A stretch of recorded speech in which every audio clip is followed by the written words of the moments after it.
말씀은 출애굽기 25장 23절에서 30절 말씀입니다. 출애굽기 25장 23절에서 30절 말씀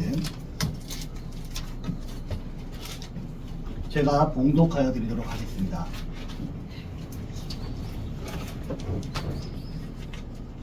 너는 조각목으로 상을 만들되 길이는 2규빗, 너비는 1규빗, 높이는 1규빗 반이 되게 하고 순금으로 싸고 주위에 금 태를 두르고 그 주위에 손바닥 넓이만한 턱을 만들고 그 턱 주위에 금으로 태를 만들고 그것을 위하여 금 고리 넷을 만들어 그 네 발 위 네 모퉁이에 달되 턱 곁에 붙이라.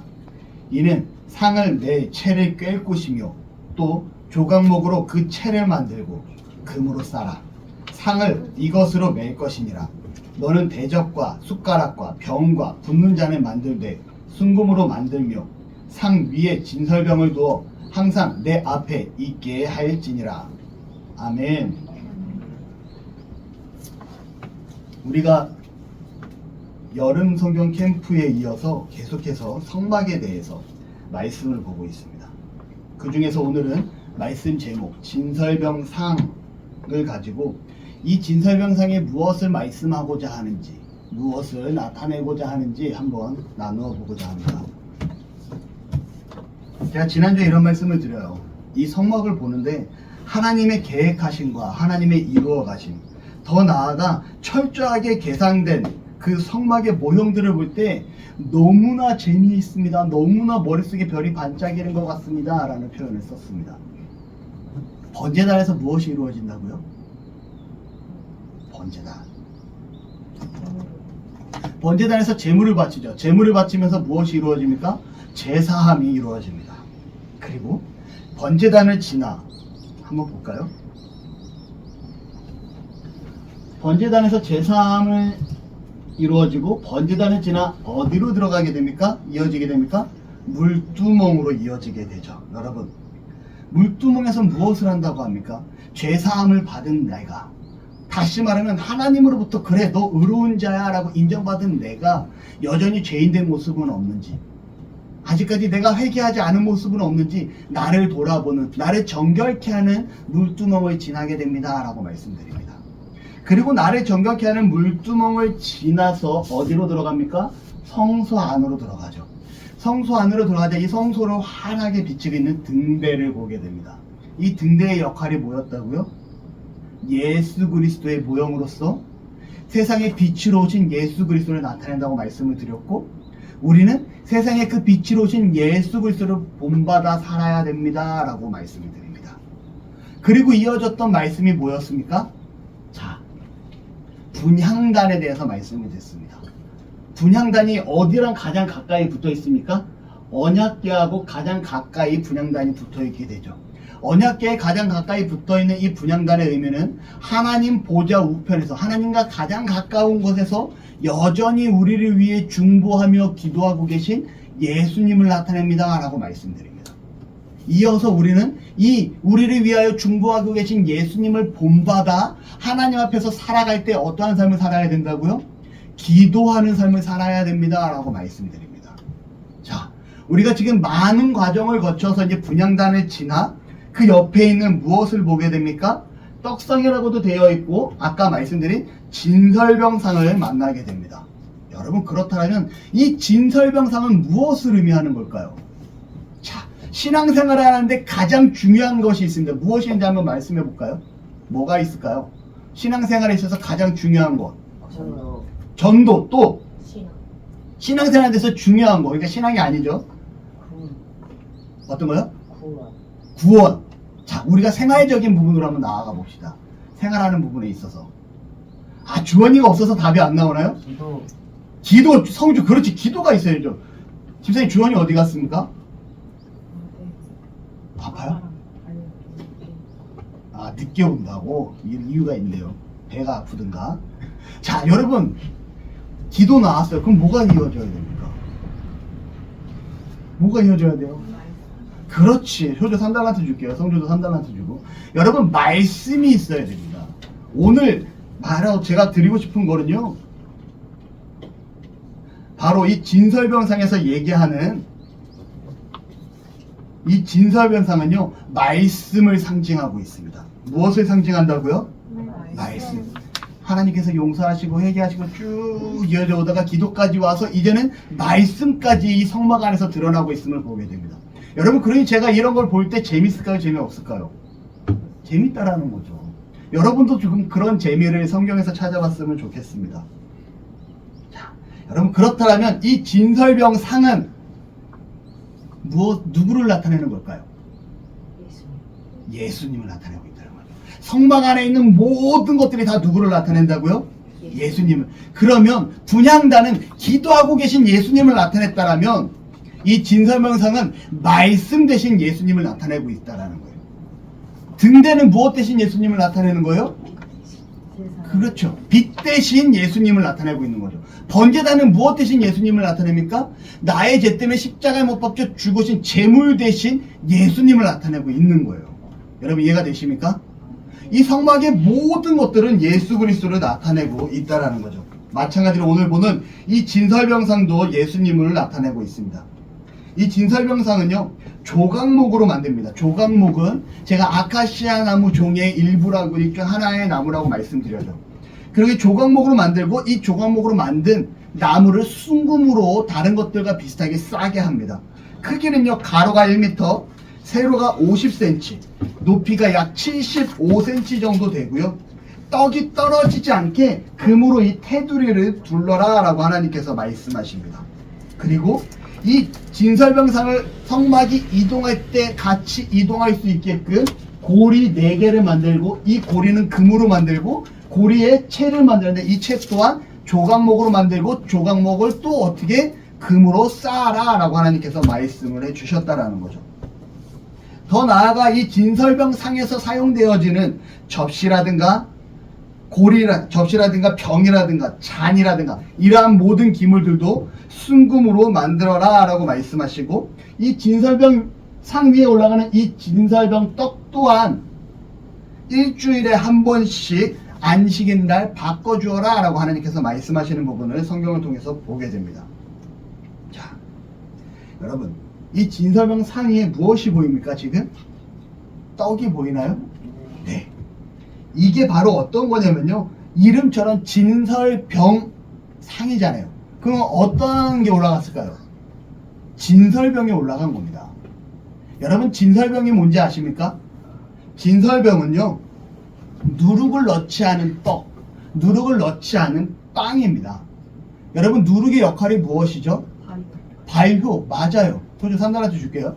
누룩의 역할은요, 빵을 부풀게 하고 부드럽게 만들어주는 역할을 합니다. 누룩이 없는 빵은요, 우리가 먹을 때 딱딱하고 질기다라는 거죠. 그런데 누룩이 들어가게 되면 어떻게 됩니까? 이 빵은요, 풍성해지고 부드러워지고 발효되어서 아주 먹기 좋은 빵이 되어진다라는 거예요. 그런데 오늘 하나님께 예물로 드려지는 진설병상에 있는 이 빵은요, 바로 누룩이 들어가지 아니한 빵이라는 거예요. 이 진설병을 만들 때 어떻게 만드냐면, 곡식을 가져다가 곱게 반죽하여 가루를 만들어서 반죽하게 됩니다. 여러분, 그런데 이 가루로 만들어서 반죽하고 그 굽는 과정에 있어서 우리는 누구를 연상해야 되는가? 예수 그리스도를 기억해야 되는 거예요. 아니, 목사님, 이 진설병 빵이 어떻게 예수님을 나타낼 수 있습니까? 라고 반문을 할 수 있을 것 같아요. 곡식이 수확되어집니다. 그리고 이 수확되어진 곡식을 가지고 곱게 갈기 위해선 맷돌에서 갈려지고 부서지고 빠져야 된다는 거예요. 그리고 이게 떡이 되어지기 위해서는 어떻게 해야 됩니까? 구워져야지만이 이게 우리가 먹을 수 있는 떡이 되어진다는 겁니다. 다시 말하면 예수님이 우리의 죄를 감당하시기 위해 이 땅에 오셔서 그분은요, 저와 여러분들의 죄를 위해 부서졌고 빠졌고 더 나아가 구워진과 같은 고통을 당하셨음을 우리는 진설병 빵을 보면서 기억해야 된다는 겁니다. 여러분, 단순하게 하나님께서 그냥 이 진설병 땅을 제물로 드려라가 아니라 이 제물 대신 예수 그리스도, 그분이 어떻게 이 제물이 되기까지 고통당하시고 힘들었던 과정을, 이 빵이 되어지는 과정을 통해서 우리는 기억을 해야 된다는 거죠. 요한복음 6장 35절에 보니까요, 함께 있습니다. 시작. 예수께서 이르시되 나는 생명의 떡이니 내게 오는 자는 결코 줄이지 아니할 터요 나를 믿는 자는 영원히 목마르지 아니하리라. 예수님께서 지금 이 진설병을 보면서 우리는 예수 그리스도와의 그 진설병되는 과정을 보며 우리는 예수 그리스도의 이 땅에 오시고 고통당하심을 기억해야 됩니다 라고 말씀드립니다. 그런데 그런 내용 가운데 예수님께서 요한복음 6장 35절에 나는 무엇이다? 생명의 떡이다 라고 말씀하고 있는 부분을 우리가 보게 된다는 거죠. 여러분, 생명의 떡, 우리가 한번 생각해 보기 바랍니다. 우리가 이 땅을 살아가는데 필수적인 요소가 있어요. 필수적인 요소 무엇이 있을까요? 우리는 음식이 있어야 됩니다. 살아가기 위해서. 또 공기가 있어야 되고요. 또 무엇이 있어야 될까요? 물이 있어야 될 것 같고요. 우리가 살아가는데 또 필수적으로 필요한 게 무엇이 있을까요? 의복도 있어야 될 것 같고. 제가 인터넷을 검색하다 보니까요, 사람이 살아가는 필수 조건 333 법칙이라는 내용을 발견하게 됩니다. 333 법칙이 뭔지 혹시 아시는 분 계십니까?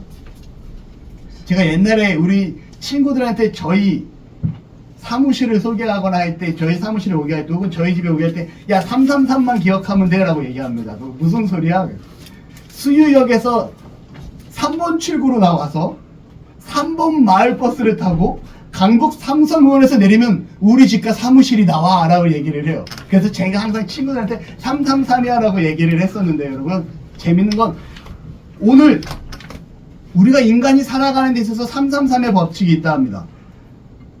우리가 숨을 몇 분 안 쉬면 죽는다고요? 3분을 쉬지 않게 되면 생명의 위기가 오게 된다고 합니다. 물을 며칠 마시지 않으면 생명의 위기가 온다고요? 3일을 먹지 않으면 생명의 위기가 온다고 합니다. 우리가 음식을 몇 주를 먹지 않으면 생명의 위기가 온다고요?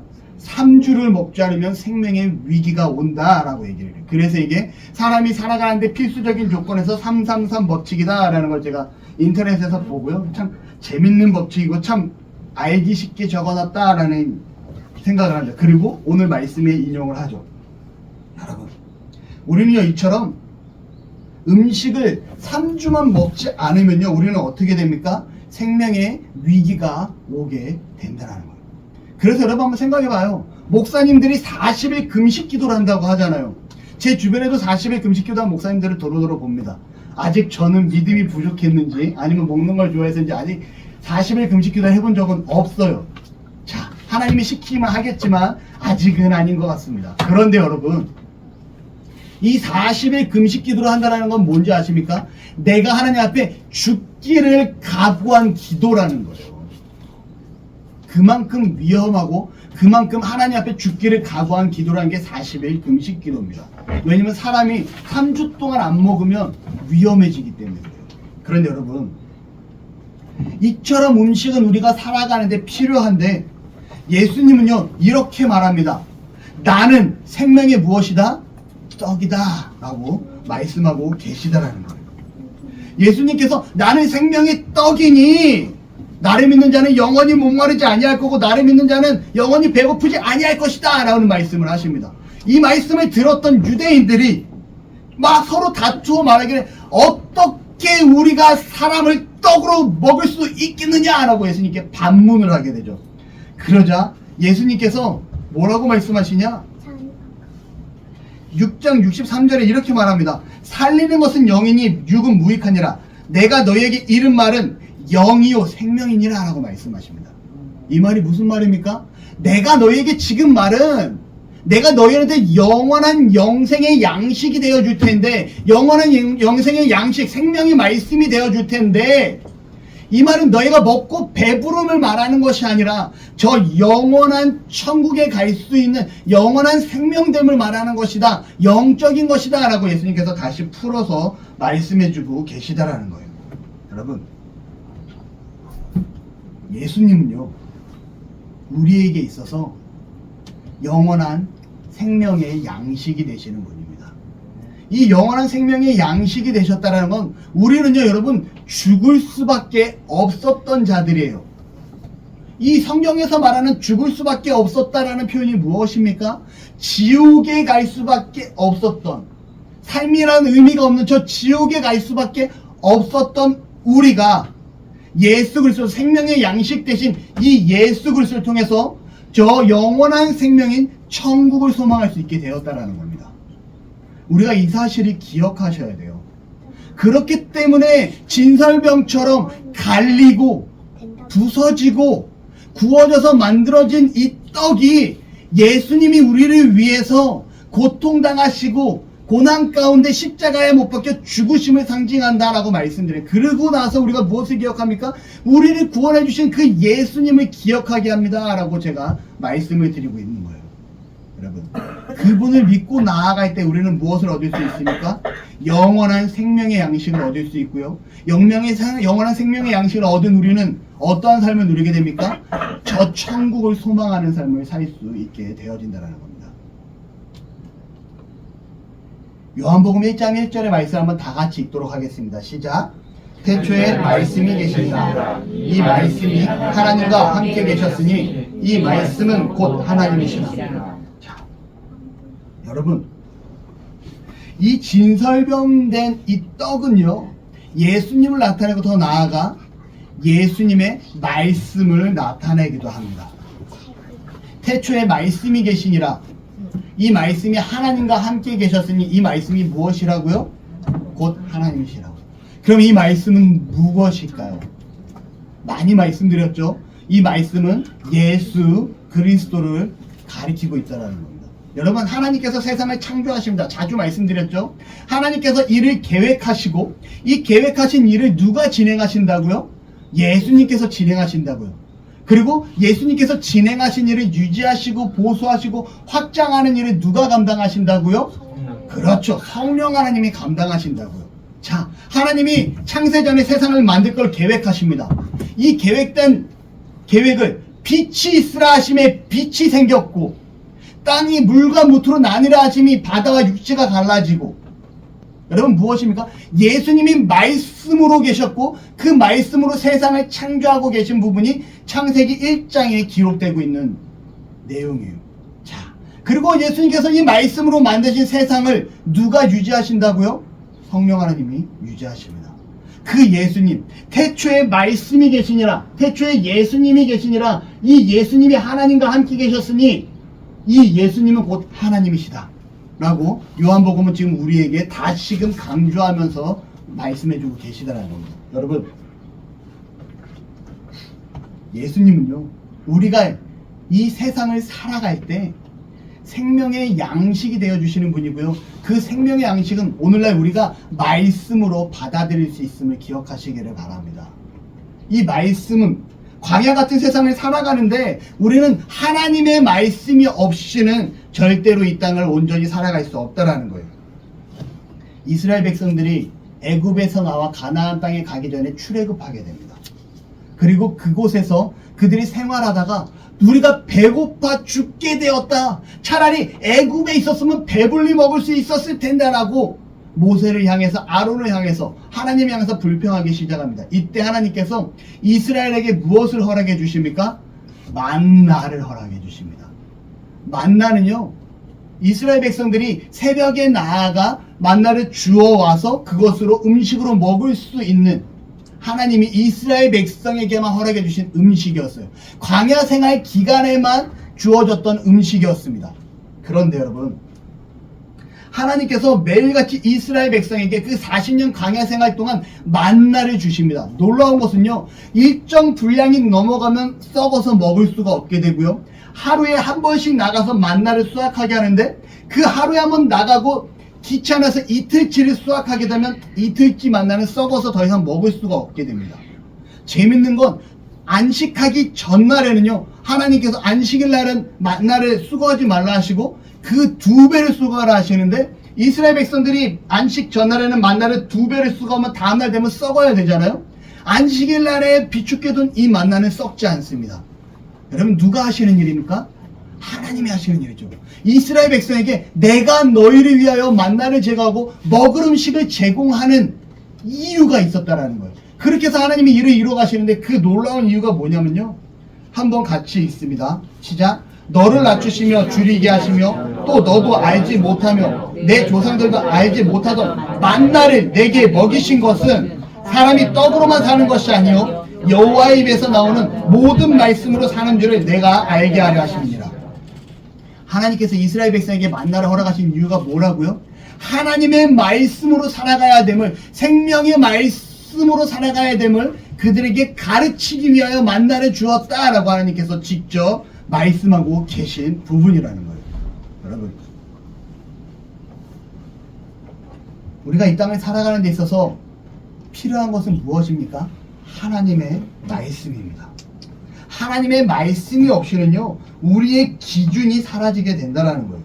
무엇이 옳은지, 무엇이 잘못된 것인지 하나님의 말씀이라는 기준이 없이는 우리는 이 세상 가운데 이리저리 흔들릴 수밖에 없는 삶을 살게 된다는 거죠.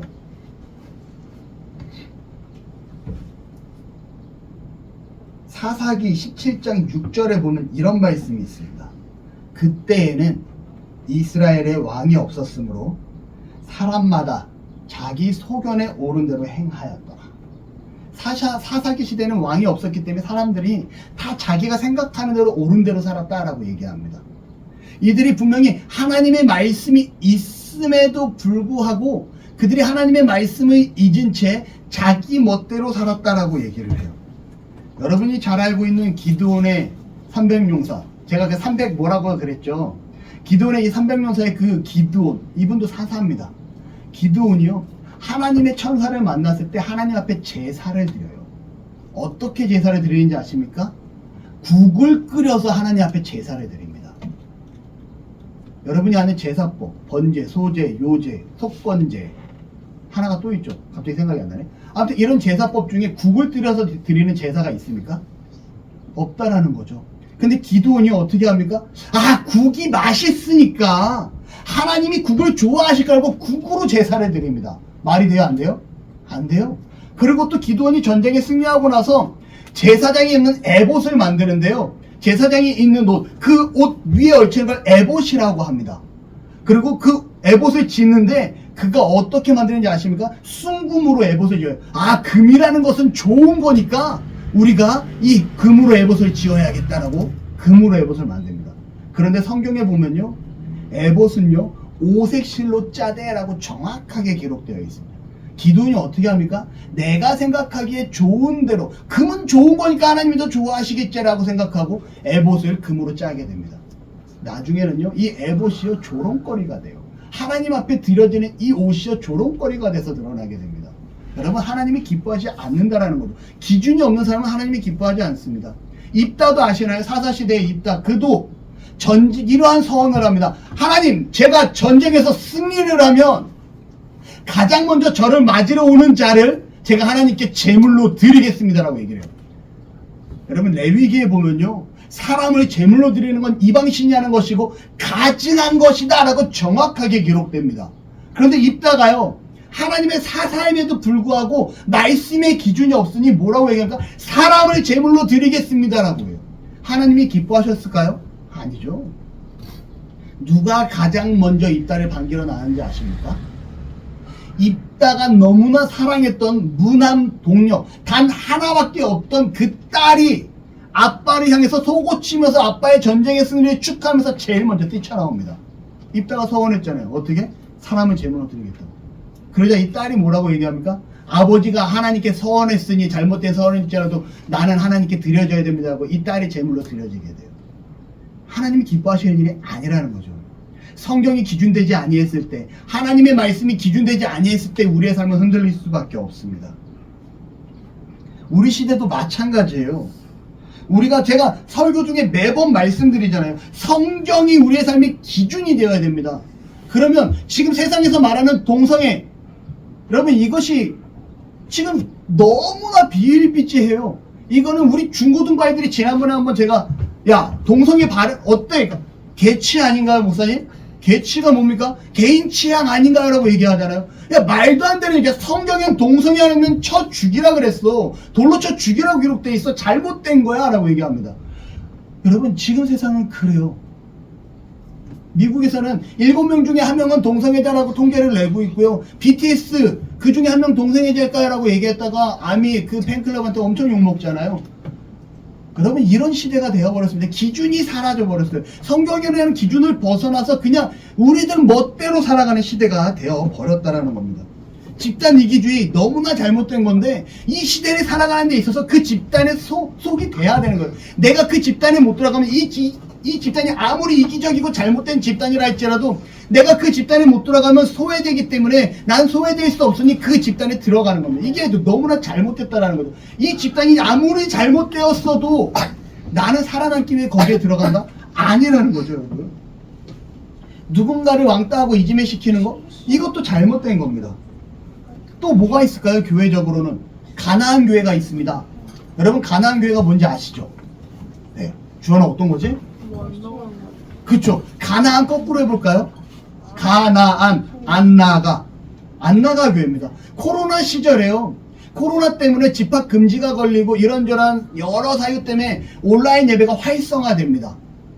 문제는요, 그때 가정에서 온라인으로 예배하고 했던 수많은 사람들이 코로나가 끝나면 예배를 사모하고 모이기를 힘써야 되는 그 사람들이 어떻게 하고 있는지 아십니까? 안 나가보니 편하거든요. 안 나가 교회로 정착하기 시작합니다. 가나안 교회로 정착하는 거예요. 그러고 나서 하는 말이 뭐예요? 이것도 예배인데요. 왜? 코로나 시대에 이렇게 예배했잖아요. 이게 무엇입니까? 자기 소견에 옳은 대로 살아가는 거예요. 성경에는 분명히 모이기에 힘써라 라고 기록했는데 이 모이기에 힘쓰는 게 귀찮은 일이 돼버린 거예요. 캠핑 가서 예배하고 싶고요. 놀러 가서 예배하고 싶고요. 예배는 드려야지 내 마음이 편하니까. 이게 무엇입니까? 세상과의 타협이고 이것 또한 성경을 기준하여 예배하지 아니하는 잘못된 세상의 문화가 되어져 있다는 겁니다. 교회도 볼까요? 대형 교회 중에 정말 잘하는 교회 많아요. 그런 교회를 보고 저도 꿈을 꿨습니다. 나도 저 정도까지 크게는 아니라도 그래도 참 저렇게 귀감이 되는 멋진 교회를 정말 이끌어가는 담임 목사가 되고 싶은데라는 꿈을 꿔요. 그런데 일부 교회에서는요, 교회가 문화센터가 됩니다. 그리고 그 교회 안에 들어가서 전혀 복음과는 상관없는 일들이 이루어지는 교회가 너무나 많다라는 거죠. 그러면서 하는 얘기가 무엇입니까? 전도의 일환으로 우리 교회는 이런 일을 합니다. 더 나아가 우리 교회는요, 이 좋은 공간을 빈 공간으로 둘 수 없으니 이러한 일을 합니다. 그리고 그 교회 목사님은요, 기업의 총재처럼 기업의 사장님처럼 완전 권위주의적인 사람이 되어 있어요. 그분을 만나려면 하늘의 별 따기보다 힘듭니다. 여러분, 이런 게 교회일까요? 아니요. 성경의 기준을 벗어난 거예요. 우리가 정말 모범이 되는 교회가 있는가 하면 이런 교회도 있다라고 표현했는데 안타까우니까 이런 말씀을 드립니다. 여러분, 교회가 전도의 일환으로 다양한 행사를 할 수는 있어요. 하지만 무엇이 옳은 것인지, 이 안에 정말 하나님이 일하심이 있는 것인지, 내가 열심히 있는 건지, 아니면 내 단순한 욕심이 들어간 건지 고민할 필요가 있다는 겁니다. 그러기 위해서는요, 우리의 삶의 기준은 무엇이 되어야 된다고요? 하나님의 말씀이 되어야 된다고요. 하나님의 말씀의 기준이 흔들리고 사라질 때 우리는 그리스도인으로서 세상의 빛과 소금으로 살아갈 수 없게 되는 겁니다. 다시 말하면 이 광야 같은 세상을 살아가기 위해서는 반드시 하나님의 말씀이 우리의 삶의 기준이 되어야 될 줄로 믿습니다. 아멘. 이 진설병은요, 더 나아가 꿀과 누룩을 넣지 않아요. 무엇을 넣지 않았다고요? 꿀과 누룩. 여러분, 우리는요, 빵에다가 누룩을 넣습니다. 그리고 누룩으로 발효시켜서 그 빵을 구워내게 되면 아주 부드럽고 맛있는 빵이 돼요. 거기에 꿀 혹은 단팥 혹은 소보로 이런 거 치우는 거 다양한 것들을 가미해서 우리는 아주 맛있는 빵들을 먹습니다. 그런데 하나님께 드려진 이 진설병은요, 꿀도 넣지도 않고 누룩도 넣지 않습니다. 다시 말씀드리면 레위기 2장과 레위기 6장의 말씀을 보면 꿀도 들어가지 않고 누룩도 들어가지 아니한 이 진설병을 하나님께 올려라 라고 말씀하는데요, 이것은 무슨 의미냐? 이 광야 같은 세상을 살아가는 데 있어서 그 어떠한 달콤함도, 그 어떠한 좋아 보임도 하나님의 말씀에는 가미될 수 없다라는 거예요. 오로지 하나님의 말씀이 존재한다라면 이 하나님의 말씀만으로 있어야 되지, 그 어떠한 좋은 것들도 이 하나님의 말씀 안에 덧입혀질 수 없음을 기억하시기를 바랍니다. 아멘. 우리가 이 기준을 벗어나면, 이 말씀 안에 새로운 것들이 들어오기 시작하면 이것은 더 이상 말씀으로 우리 삶에 존재하지 않아요.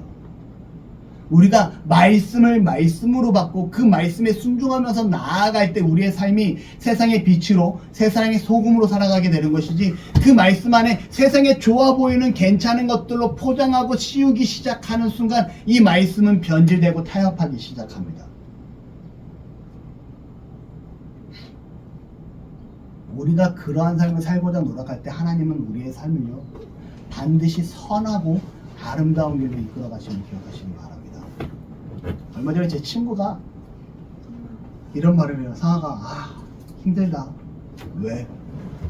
이 친구가 전세를 살았는데 그 집에 한 6년 정도 살았던 것 같아요.